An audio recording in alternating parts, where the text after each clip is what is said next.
పరమేశ్వరుడు ధరించినటువంటి డమరకం గురించి చెప్పుకున్నట్లయితే, ఆ డమరకం ఎందుకు ఆ పరమేశ్వరుడు ధరించాడు అంటే, ఒకసారి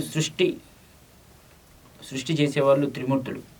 ఆ త్రిమూర్తులు సృష్టి చేసినప్పుడు ఆ సృష్టి ఆరంభంలో అంతా కూడా స్తబ్దుగా ఉందన్నమాట. ఎటువంటి ధ్వనులు లేకుండా సృష్టి అంతా కూడా ప్రశాంతంగా ఉంది. అది చూసినటువంటి పరమేశ్వరుడు ఎందుకో ఒకంత ఈ సృష్టి అంతా ఇలా ఉందేంటి, ఆ శబ్దాలు లేకుండా ఉన్నది అనే ఉద్దేశంతో తన దగ్గర ఉన్నటువంటి కమండలో ఉన్నటువంటి జలంతో భూమి మీద వేశాడంట. భూమి మీద వేసేసరికి అప్పుడు ఆ యొక్క సరస్వతి మాత ఉద్భవించిందంట.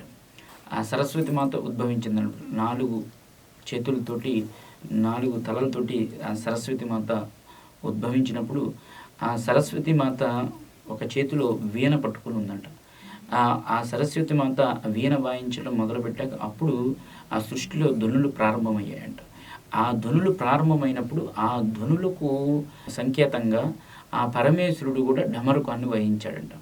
అప్పుడు ఆ డమరకాన్ని వాయించినప్పుడు ఈ వీణ శబ్దాలు, డమరక శబ్దాలు ఆ సృష్టిలో ఆ డమరకం నుంచి 18 రకాల శబ్ద తరంగాలు ఉద్భవించాయంట.